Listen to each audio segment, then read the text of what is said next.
channel anda, jangan keluar daripada live ini kerana kita masih lagi dalam In Conversation bersama saya Din Syam, dan tadi kita menikmati satu persembahan daripada resident artis UTM Profesor Madya Dr. Fong Wan Heng dari Jabatan Sains Matematik Fakulti Sains. Selamat datang ke In Conversation, Dr. Fong. I panggil Dr. Fong lah kan. So that was very beautiful. Explain sikit tadi apa you main. What piece is that? I'm playing the Haydn Sonata in C, Opus 50. That's the first part of the first movement. Dipanggil apa? First arrangement dipanggil? First movement. First movement. But there's a few parts of it. So first movement ada Haydn Sonata tu ada berapa movement? 3 movement usually. 3 movement. So berapa panjang? Berapa panjang dalam yang lagu ni dalam 17 muka surat. First movement is actually 9 pages. Tapi tadi saya main 3 pages je. Tapi it was very nice. Mungkin ramai yang tak biasa, tak familiar dengan classical music. Kenapa kita tak banyak buat show classical dekat UTM? Saya rasa sebab kurang minat juga. Tak, saya rasa sebab orang tak tahu. Tak apa, nanti during convocation, next convocation kita akan cakap kepada jawatan kuasa Majlis Induk, Datuk pendaftar, Datuk kita ada satu sikit classical punya slot ke boleh. Kan. Jadi nanti jadi lain dan lagi banyak variety perhaps kan during convocation tu kan. Bukan nak kata yang repertoire sekarang for the combo UTM tu terhad, tapi mungkin juga itu direction je kan. Direction combo UTM, tapi kalau sedikit-sedikit masuk saya rasa okey. It's a good idea. It's a good idea. Kita tak pernah buat. Ya, nanti kita buat. So before we go any further, I nak introduce sikit. Mungkin ada yang tak kenal Dr. Fong sebab biasa muka macam familiar kan, dekat atas stage perform bersama combo UTM. Tapi Dr. Fong ni sebenarnya, as I mentioned earlier, dia dari Jabatan Sains Matematik Fakulti Sains. Dia Profesor Madya Dr. Fong Wan Heng dari Sarawak. Ya. Dari Sarawak. Tapi nanti kita cakap Sarawak kat mana dan sebagainya. So a little bit on her. Dia pemenang personality buku Sarawak. Personality buku wanita Sarawak 2024. Dan juga of course silver medal Expo MTE 2010, gold medal Inatex 2014. Anugerah Bersama 2016 iaitu hadiah utama kategori reka cipta matematik 2016, dan juga gold medal University Carnival on E-Learning 2022, dan merupakan resident artist music UTM sejak 2020. Tak silap saya, sejak diperkenalkan artis resident ataupun resident artist ini, Dr. Fong memang dah masuk, dah menjadi resident artist since 2020. Tapi saya fikir sebelum itu dah kan, sebab saya selalu tengok daripada Dr. Fong student tak silap saya. Ya, betul. Dan sentiasa ada dia masa Encik Hamzah. I remember Encik Hamzah pengarah muzik, Dr. Fong dah ada. Kan sekarang ni sampai pengarah muzik pun dah bertukar, Encik Hamzah pun dah pencen. Quite some time jugalah. Right before COVID, 2019 something like that. Dia masih lagi setia bersama combo UTM. Before we go any further, which part of Sarawak are you from? I'm from the Kuching, Sarawak. This is the main city. City girl lah. Yeah. Prior to coming to UTM, pernah tak datang ke Johor? Johor tak pernah. KL ada. Kalau datang Semenanjung means KL je lah. Yes. Tapi Dr. Fong ni tadi dia okey, tapi bila kamera on dia macam dia masuk, dia main bahasa, dia macam okey kan, ekspresif. Bila kamera on untuk bercakap jadi lain. It's okay. Kita casual conversation hari ni kan. Dan at what age you came to Johor? Umur berapa sampai ke Johor? Lepas SPM, which is 17 years old. So kita dapat tawaran terus ke UTM buat first year. So kami semua datanglah dengan campus life yang totally different from school life. You are independent from your family semua. Yeah, betul. So datang sini terus masuk hostel. So it's totally different dengan ramai kawan saya datang dari Semenanjung. So dia orang ada semua kelengkapan di bawah. Tapi bagi saya kelengkapan semua kena beli dekat sini. Macam nak naik flight kan? So it's impossible. So datang sini, the first thing kena beli semua barang keperluan harian. Yeah. Coming from Sarawak, mesti ada sedikit cultural differences dengan Johor. Bahasa especially, how do you find it masa tu? Bahasa saya rasa sebab saya datang dari sekolah kebangsaan, tapi ramai classmate saya Chinese. But with the few Malays dengan Bumi, kita orang cakap English. So it's like we seldom communicate in Malay. Okay. So datang ke sini, yang kami cakap Malay pun dalam ayat penuh. Yang ikut yang kita belajar dekat sekolah. So the first few times, bukan first few times, I rasa the first few years, memang it's very hard for me to catch when Malay words, expression, especially kalau orang tu cakap cepat kan? Even like this kind of conversation. You have to really listen. I cannot really catch all the short forms. After that, I learned that this is like the bahasa pasar. Can you explain like how, like macam apa yang bahasa macam apa dia ni cakap ni ada? Okay, kononnya saya nak pergi. So for us, saya akan pergi. Yeah. Oh, you use the correct language. Yeah. Yang sebutan baku dengan full sentence, complete sentence, complete grammar semua. Yeah. So ada tak kawan yang made fun of you masa tu? Kenapa ni Fong cakap macam ni? Tak. They understand. Tapi saya pernah come across one student, dia macam saya, I can fully understand. Dia cakap dia tak faham langsung. Kita cakap dalam orkestra kan, dia tak faham langsung. Our normal conversation, sebab dia tak boleh tangkap. Semua especially the short forms. I see. Yeah. It is interesting to me. Macam benda yang ni I take for granted. Yeah. Benda yang I biasa. Macam saya nak tu, saya akan cakap saya hendak. Yeah. Okay. Yeah. Okay. Since when did you study piano? I studied piano, I think roughly at the age of 8. Can you tell us a bit macam mana history dia? Mak hantar ke mak paksa? Fong Wan Heng, you kena belajar music. My parents never forced me. Actually, they saw my interest in music. I played with the toy piano, so I play all kinds of songs on the small toy piano. Then my dad asked me one day, it's like, do you want to learn piano? So I said, very happy. Yang toy piano tu, how did you learn the toy piano? Ataupun comes naturally ke? You listening you very good ke? Macam mana? I can listen. I listen, then I just play. Okay, wow. Maybe I'll just write a bit of notation, 1, 2, 3, or whatever. So whatever songs that I hear, I'll just play it out. Wow. If you remember, there's a wooden red piano. Yeah. I survived with that. Yeah, until I learned properly. Okay. Yeah, so it's actually my interest to catch the melody and just play it out. Then you went to which school in Kuching for music? I started from International Music House, which is a very big music still school. Existing? Yeah, still existing till now. But then halfway, I followed my teacher and went to another music school. I see. Yeah. So can you explain a little bit? Mungkin saya pun tak faham dan ramai audience yang dengar tak faham macam mana sistem music atau especially belajar piano tu macam mana sistem dia? Ada berapa levels? Ada berapa qualifications yang kita kena ambil? Okay. Perhaps. For music, I think normally yang orang fahamkan tu grade 1 to grade 8 dah macam dah habis. So actually there's no ending to any knowledge. Yeah. The same thing like our normal academic, you cakap dah habis belajar PhD dah macam dah habis belajar. It's impossible. Yes, it's just the beginning. Actually, I think the first degree is like the beginning. You know, okay, that is the basic thing that you have to acquire. So sampai I think grade 5 is you belajar all the technical stuff. But for grade 6, 7 and 8, you learn more on the musicality. How do you do all the details carefully, and how do you do the phrasing? How do you play expressively? How do you portray your emotion through the music? All this comes in grade 7. Which part is the hardest for you? Expression, phrasing? I think it's the expression wise, because last time I don't really understand how to play. What is art? I see. I will treat art like science. Okay. So that is how I get through my grade 8, which I did. I think I just got a merit because of that. After grade 8, I pursue another diploma. So after grade 8, if you want to pursue, you still have 3 diplomas to go. The first one is associate, second one is licentiate, the third one is fellowship. So now you are licentiate. Yeah, I'm a licentiate. What is apa dipanggil lah? Bukan test. Recital, ada recital lah. Dia exam. But it's in recital style. The one that I take, because I'm a performance. Yeah. So it's like you go to the exam room, you don't have to speak anything.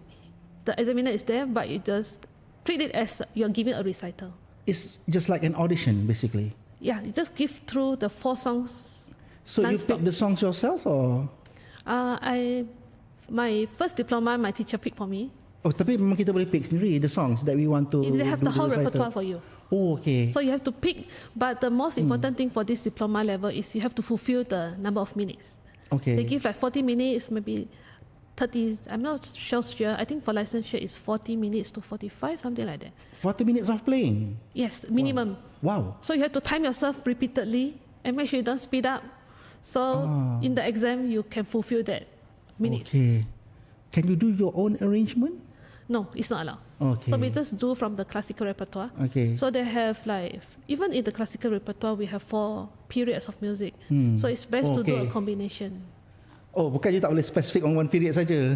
It's not going to portray what you know. Okay, well, no, this is going to be a bit technical. Tak apa nanti. Yeah. So we go from the earlier periods. Which period is your favorite? My favorite, I think I like the Baroque. Why? Is like a little bit modern or what? Can you explain? The first one. Can you okay, the first one. Can you explain the periods to the audience? Okay, the first one is the Baroque period, which is we say the Bach's time, Johann Sebastian Bach. Okay, and then we have the classical, then romantic, and 20th century. So Baroque period normally they play on a harpsichord. It's not on a real piano. So the way to imitate that kind of playing is different. So now we try to imitate the Baroque playing on the piano, which actually takes another level of technique to play. It's not on the piano. I mean, can we adjust because we have now digital piano? We can adjust. I preset Baroque period and then you are just using your fingers. Oh, it's all on the fingers. Okay, so I learned this from my last teacher who taught me the licensure. So how to achieve those kind of. So nanti pianis semua tangan rosak tak? That is just is the way how do you use your energy. So you don't use the energy from your finger. Our finger is very light. Yes. So how do you want to put that amount of weight into your finger alone? So you have to use.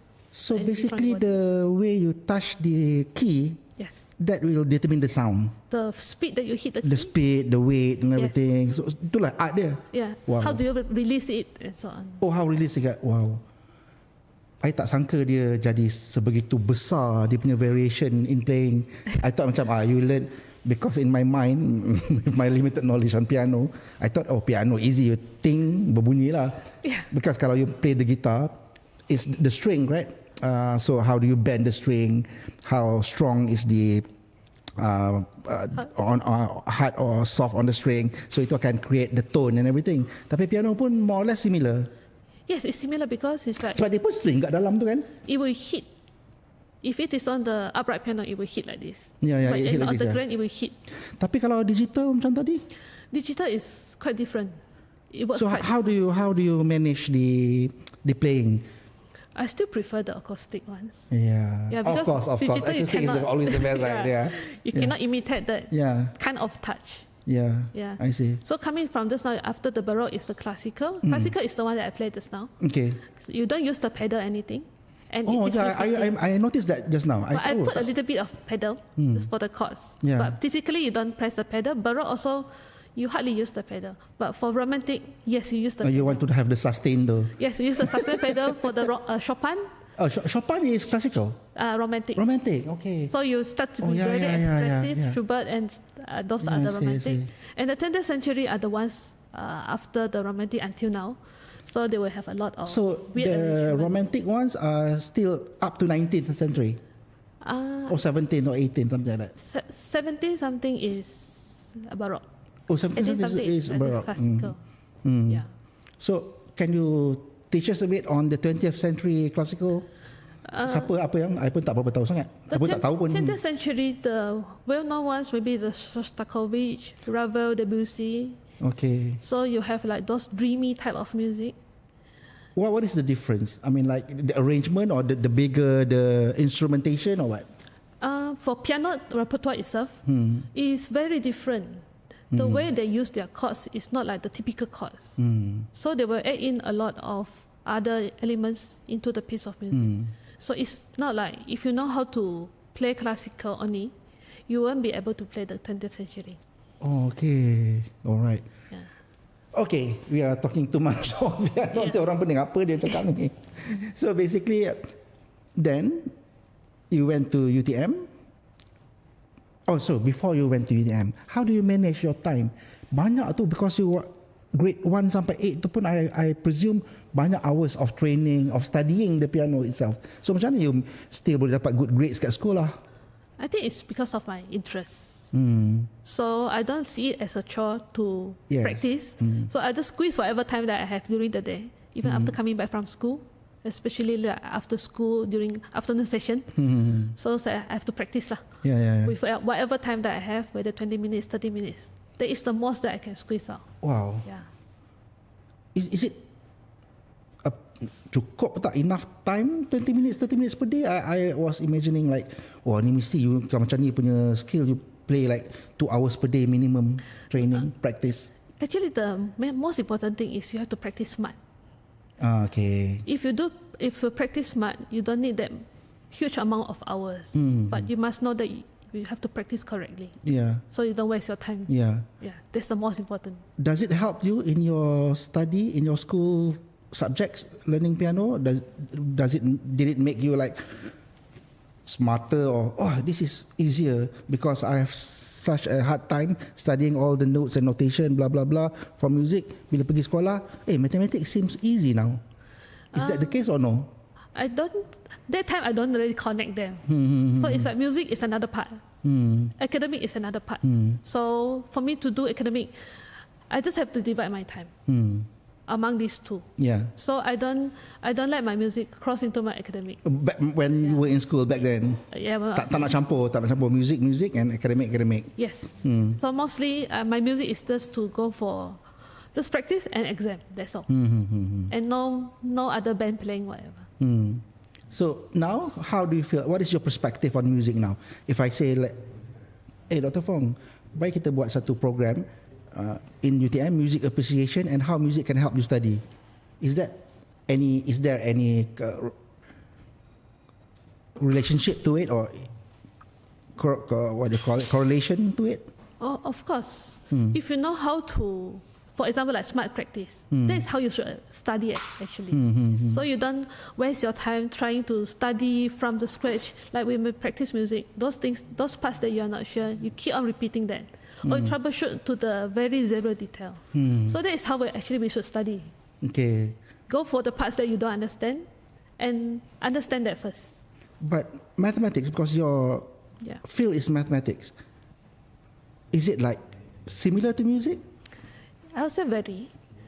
The most important thing is the counting. The counting. Counting, because I think the beats is the main part in any music.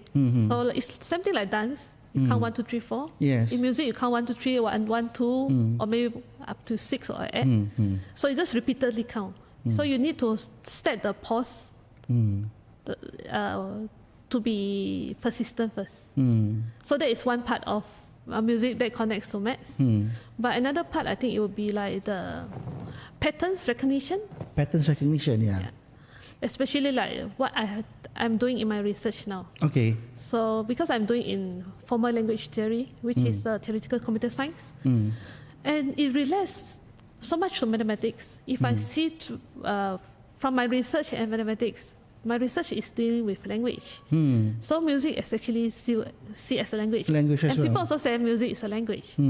So if we view music as a language, you will understand what is actually happening. Why do we call it as a language? So why do we call music as a language? Okay. For example, like normal language, like for example in English we have A to Z. So in music we have only A to G. The chords, the notes. The notes we have only 7 of them. Alphabets we have 26. So it's just a mixture of these 26 alphabets. Okay, now I see it. Yeah. It forms the words. Yeah. So music we form with those 7 alphabets. Endless combinations, and it will be endless music because of that 7 root notes. Yes. And then I think in English, because we have the 26, we form into words first. Yes. Which is the shorter ones. Yes. And then we have the phrasing. Yes. We stop after we have comma or full stop. Full stop is a longer stop. Yeah. Comma is a shorter one. So same with music. Yeah. After you finish one sentence, you have to take a breath. Okay. So that's when you learn all the phrasing, so that the music speaks. So, yeah, come to think of it, if you want to talk or you want to speak, if you want to speak effectively, you have to have a nice tone, pitch, and phrasing as well. You cannot just say, so there's no stop, there's no comma. Phrase your words, sentences, and everything. So similar to music. It's like really similar. That's why you are saying that music is language as well. Exactly. Because so kalau matematik tu, dia pun ada tak benda-benda macam tu? Matematik in my mind, formula tu, that's the language kan? The formula is the basic of it. Okay, everything comes from the formula. Yeah. Because I'm like what I'm teaching also just now, you're proving the formulas that you're using. Yeah, proving the formula. There must be a reason to every formula that you're using. But the proof, we don't learn from young. But if you are taking mathematics, you learn how to prove it. You learn some other concepts or definitions to prove that particular formula. So my next question is mathematics a creative process? Learning mathematics is a creative process by itself? I think in pure mathematics itself, maybe not that much. But if you apply that... Okay, applied maths. Yeah. If you apply even pure maths to some other fields, you have to be creative. Because it's like research. Research, you are doing something out of the box. Where no one has done that before. Then you have to find a relation. Yeah, this is interesting because in the beginning or prior to our podcast, I was like thinking like, oh, music and mathematics, they have some correlation. Ada dia punya persamaan, maybe helping each other. You understand music better and you understand maths better, or understanding music or learning how to play music can make you like understand maths better. But essentially, it is like, now the mathematics is a language. Initially, I was thinking that maths is just to solve problems. You have a problem and you are trying to solve that problem using mathematical formula. For example, I want to go to KL. So whether I want to know my fuel consumption, so I use math. So that is my idea of what maths will do for you. You want to fly a rocket, you use math to get the formula right so that you know fuel and everything, trajectory. So that is my idea of maths, but it is not just that. Not just that, because we have few branches of mathematics. I think the one that you're saying is like the applied mathematics. Yeah, applied mathematics. Or the operation research. So, for example, operation research, yeah, you want to see how long is the queue going to take. So you use operation research for that. Yeah. And then we have statistics as well. And then numerical is another field. And programming also. Yeah. And the last one more is the pure mathematics. Yeah. So if you want to say that, okay, this is math and the different field is the different language or genre. Kalau kacau music, genre lah. Classical, the jazz, ada fusion, pop. Different types. So itulah dia. Yeah. Kalau kita nak buat sedikit comparison lah. Maybe not exactly like that. But different fields, the purpose is different. Pure maths, normally people see it like it's the toughest field of mathematics because you have to prove the theorems. But if you know those previous theorems or definitions, you can just actually prove them. Does music help you to do that? To be better at maths from your perspective and from your experience? It helps me to be, I think, in more discipline. More discipline. Discipline is one of the key elements in music. Oh, yeah. From what I see from my friends, all those doing music, I think that is the key. How much talent is in the equation to be a good musician? How many percent? Like 5, 10, 20, 50% must be talent. Then the rest is discipline, or 90% discipline, 10% talent. This one differs from individuals. Some can be very talented, but if you are talented but you don't put any hard work into it, yes, I think it will be just a waste. Yeah. But if you're talented, top up with hard work, then it will bring you to stages across the world. Yeah, right. How many stages have you been? Not much. Because of the work, or do not have the opportunity because of your work as Professor Madhya in UTM that disabled you to do these shows or performances, things like that? I think, yeah, probably because of that. The focus Firstly, is because of study. The focus is study. And then right after my PhD, I started working. You tak ada macam cakap dekat pengarah muzik since Cik Hamzah dulu, Cik Hamzah, kenapa kita tak jadikan combo kita lebih classical oriented ke? Actually, waktu Encik Hamzah, he is the one who took me into orchestra UTM. Okay. Yeah, so I'm very thankful to him Okay. for grooming me. Oh, see. Yeah, in my music career over here. Yeah. Yeah. So, is the transition difficult from classical to doing traditional Malay songs, traditional Malay pop songs, and contemporary pop songs? It takes practice and it takes experience, especially experience to play with friends. Because when you transition from classical, you just look at notes and you play. Okay. You play alone normally, unless you go to the Symphony big or- stage with the orchestra, yeah, okay, the symphony and so on. But when you're playing pop songs, you have to play together with your friends. You have to be aware of what each instruments are doing. Okay. Yeah, for example, you have to follow the drum, you Yeah, have the to rhythm follow section. the guitar. Make sure you don't clash into each other. Hmm. So you follow their beats. So how do you transition back then? First tu macam, okay, Hamzah bagi music shit, you macam okay, you just main je, nanti kenapa dia main lain ada macam tu? At first, when I came in here, actually I was not a piano player. Oh, you I main violin dulu. Okay, now let's talk about violin. You started with piano, and then when did you transition, or when did you? It's not transition. It's not like you are leaving piano behind, but you add another instrument, correct? Actually, something like that, because I finished my first diploma during my Form 5. I stopped for my SPM. Okay. And right So after focus on SPM. Yes. And right after my SPM, I started learning violin. Why? So that I can have a portable instrument for me to bring wherever that I go. Yeah. Because I realized then that piano, you cannot bring it anywhere. Yes. And I cannot survive without music.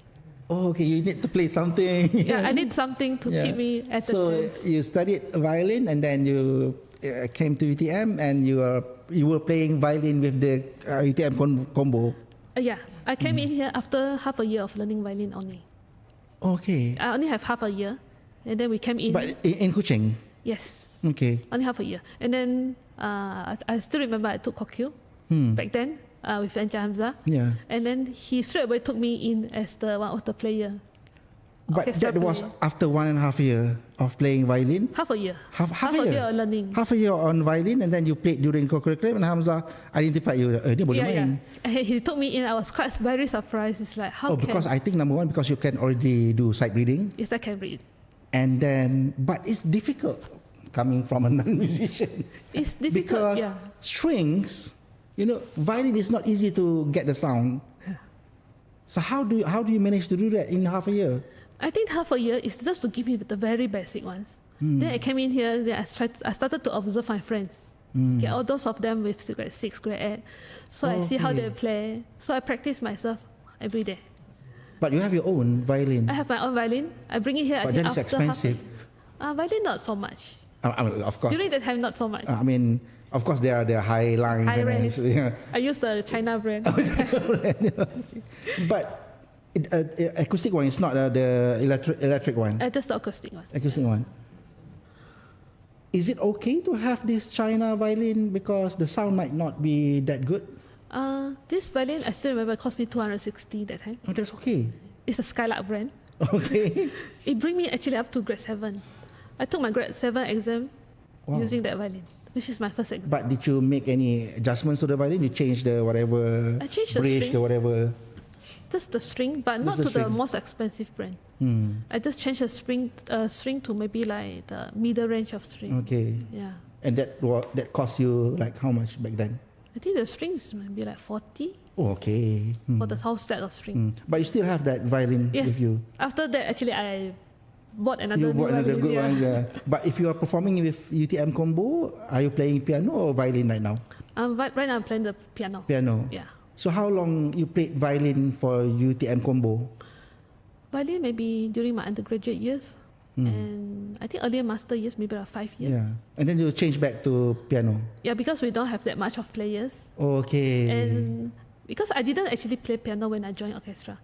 Okay. So halfway, Encik Hamzah spotted But me. Hamzah did know that you can play the piano. Yes. But I think last time we do have other seniors. Okay. So piano is more common. Okay, yes. Violin is not that common. Yes. Yeah. Then, what is the how do you I asked you about the transition from classical because you are classically trained, and then violin as well. You learn the classical music. Classical. Then for combo UTM, you have to play like various songs. The repertoire is totally different. Okay, actually, before I come here, I started to play those songs with chords, especially for my church. So that is how I learned from scratch, like how, and from the theory of music as well. Yeah. How do you fit the chords into the music? Okay. So you learn the easier ones first, the easier arrangement. Then as time goes by, I noticed how my friends play. So I try to imitate what other notes do they add in that makes it nice. So I started to add in a little bit more. Yeah. So as I experiment throughout the years and with other experience to play with the bands, I think it So do you listen to other music apart from classical? Actually, no. So how do you play? This is interesting for me because if you are not exposed to other types of music, then how do you play the music? Of course, you have the notation and everything, but the feel and everything, the phrasing, the feel, pop music is different. If I have listened to the music before, then it'll be much easier. I know how the music sounds, so I just fit into the chords and just get my left hand moving. Okay. I can roughly know. I think for me, it's easy for me to catch the melody. So I can just play the melody out on my right hand. So the left hand, as long as I can fit into the some chords, then I can play the song. More often than not, you haven't listened to the music that you're playing. If I have not listened to the music at all, someone will have to give me the lead sheet. That means the one with the right hand, the melody. So I will just survive on that melody. I'll still fit in my left hand. Okay. Yeah. Wow, this is what we do during convocation. How difficult is to play for convocation? For me, because you have practice sessions, correct? And you have already the set list and everything. But still, we need actually more songs than what we have practice during convocation. Why? Because it's very long. We are playing for all the scroll giving. Yeah. So it's like you're playing how many hours? But you are playing interchangeably with the gamelan troupe. Yeah.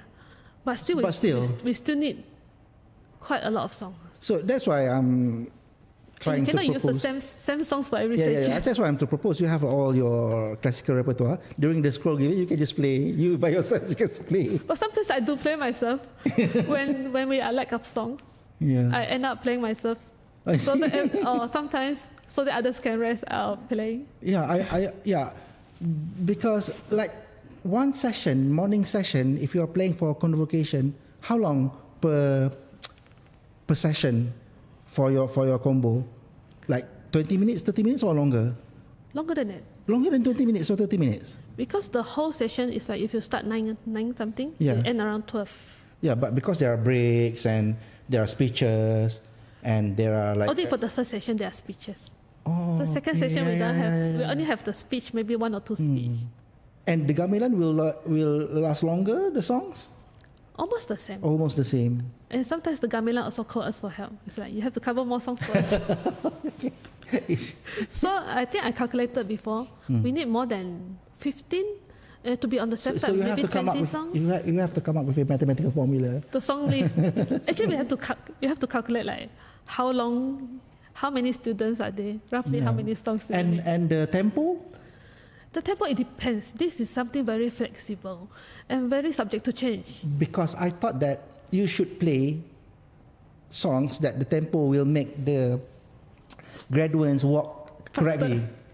If you want them to walk faster, you can up the tempo. Or you want them to walk slower. So the tempo, because if I'm the graduate and when I got on the stage, the music will influence my steps and my cadence or whatever, not correct? This is what we did. Normally for the morning session, we start off with the very soft music. And then, especially for the afternoon session, those songs that we have planned, sometimes it's like, the atmosphere does not suit already. It's a very sleepy afternoon. Everyone looks so sleepy. Wow. So we have to suddenly change our songs to the fast-paced one. How many contingency songs that you have? We have a lot. We have a lot. But the music, so who's the musical director for the convocation? Hakim? Right now it's Hakim. Before that it's Encik Shawal. So Shawal or Hakim will determine what songs to be played. Yes. I mean, like, sometimes of course. we request also. Oh, sometimes okay. Request from us. Oh, okay. Or request from someone let's in say the committee. let's say the chancellor or NC, the vice chancellor, or some deans. Oh, this is my faculty's session. Could you play so and so, this and that? So you They entertain do that request. The chancellor ever request actually like a film, maybe when she's marching, right before the marching in, she Okay. requested a song that we have never played. Can you share? Yeah, I still remember the song is Tiga Dakat. Whose song is that? I think it's Arab song. Arab song? Yeah, Arabic song. Arabic song? So I think he requested for someone to sing, but we couldn't get anyone to sing that song. So it's very last minute. But who look up for the song? Like, who wrote the song? Ejek Shawal is the one. He came to me suddenly with the whole sheet of song printed out. I said, Fong, can you play this? So with no practice, I look at the song sheet. It's like, okay, let me have a look. Okay, I think we can. But Arabic song is like Arabic pop song or Arabic song, like traditional Arabic song? Not fully traditional, but so it still sounds Arabic. But is it different? Totally different? The arrangement, the phrasing, and everything. Quite different because I think the key also is like those with minor key, if not mistaken. Okay. Yeah. So minor key, it will be a very more like a sad song. Sad song. We have to be very flexible to take in all these emergencies. This is sorry. I have to apologize to Dr. Fong and definitely to Shawal, because sometimes when I listen to something like, oh, this is incorrect, they are not playing the song correctly. I think this is the case because those songs are that you do not practice or you got last minute. Sometimes I can notice like, oh, this is like the tempo is wrong. Yeah, it always happens when someone gives the counting in wrongly. So when you cannot stop the song. Oh, you cannot stop mid-song. Once you started, that is it. Yeah. So what we will do is we try to push up the tempo. I see. Either push up or push down as much as we can. Wow. Because if I'm at the piano section, I still can try to rescue a bit. Maybe I'll give the drummer the hint, slow down a bit or speed up a bit. I see. So I'll push so that after that it's. Who's the most important person in the combo to lead the tempo or the beat? The conductor. The conductor. Yeah. So, I mean, among the musicians, I mean, like, is it the drum, the rhythm section, basically? Rhythm section, yeah. And the drum is the most important one. Yeah. So the drummer must be spot on all the time. Sometimes it must they are be not familiar. in the pocket all the time. Sometimes they're not familiar with the music. Yeah, that's the thing. That's what I'm asking. That's what I'm asking, basically. So how do you play when you have never listened to the songs? Of course, you can do sight reading or whatever notation. Sometimes things happen during the convocation. Yeah. Yeah. Is it stressful? If you're used to it, it's okay. We just take it as learning process for everyone. Yeah, okay, then move to the next song. And hopefully no one realized, but someone realized. What is the most fun song that you have played for Convo? Most fun song? That you look forward to play this song. This is like a mandatory or lagu wajib anthem for Combo UTM. I think last time it was Gemala Sari. Gemala Sari, what is? I'm not familiar. It was an arrangement by, I can't remember who is that. It's quite it's like traditional. Traditional, but arranged into different variations. Okay. So it will incorporate different tempo in between also. Wow, difficult. And it's very catchy, very difficult to play. Difficult, you need to practice. Because every instrument involves in that play. It is instrumental. Instrumental. Okay, Gemala Sari. Gemala Sari. Okay, I have to look it up. Yeah. And then because it's like different instruments, they will have their different parts to play. So if one instrument is not present, you have some parts missing. Okay, yeah. So you need the cooperation from everyone to make it a success. And it's quite long. What is your favorite song during Convo to play? I would say not really the favorite, but I do have some songs that is always requested by my bandmates. That is? Like the Toccata. Toccata? Toccata is quite a modern arrangement. Okay. Yeah. What do you like the least likable song by the Combo, but you still have to play it? I think it's the very slow songs. During the scroll or? Yeah, but when normally we play during the scroll time. But during the break, you pick the songs that you guys enjoy to play. During the break, actually those songs that we play, we really practice. The nights that we come in like 1 week, 2 weeks before convocation, we practice sometimes until 11, 12 at night. How long is the practice session? I mean, like 1 week, 2 weeks, 1 month before convocation? Usually it's like 2 weeks before. But we should practice much earlier. Yeah, 2 weeks. I do not think 2 weeks is sufficient for that kind of event. That is why we need Maybe those, you guys are pro, I'm not sure. we need those musicians that are actually ready. At least the rhythmic section is ready. If you have a new direction for UTM's combo and convocation, what would it be? The musical direction. If you were given, for example, I say, okay, university say, okay, Dr. Fong, you are in charge of the music for convocation. So what is your direction? Will you change everything or what? Not that much. I think we need a proper guidance on what do the higher authority of UTM wants from us. Proper guidance means direction from the boss ke apa? Macam I mana? think it's because of things that keep changing. For example, okay, sometimes some of the songs we have already planned earlier, and suddenly it's like, okay, you're not allowed to play this song. Why? Some sensitive issues? Yeah, sometimes it's sensitive issues, sometimes due to religious issue. Oh, I see. Well, I'm not aware of that. So we have to change. I see. So it's those instant changes. There are banned songs in UTM? Not to say banned songs, some of the lyrics might not be suitable. So we have to actually look into so many aspects. It's not like just playing the music. You have to be sensitive with everything. I see. And sometimes it's like, maybe the songs like the ABBA, like the Lady Gaga. Okay. Sometimes they will create some issues also. Wow. See, yeah. For some parties, some quarters, they do not deem that, this is appropriate for university, or this genre is not appropriate for university. Do you have any discrimination toward any genre of music? For me, it's okay because it's just a music. We are not actually singing the lyrics. But if they're clear, then it's fine for us. We can just adjust accordingly. For example, if can I propose to UTM combo to play like more rock songs during the breaks, of course? I think it depends on what kind of rock songs. Like hard rock songs, like maybe not that. Because sometimes people are. You want to lift spirit, right? You want to lift the spirit, and of course, you have to choose the appropriate songs.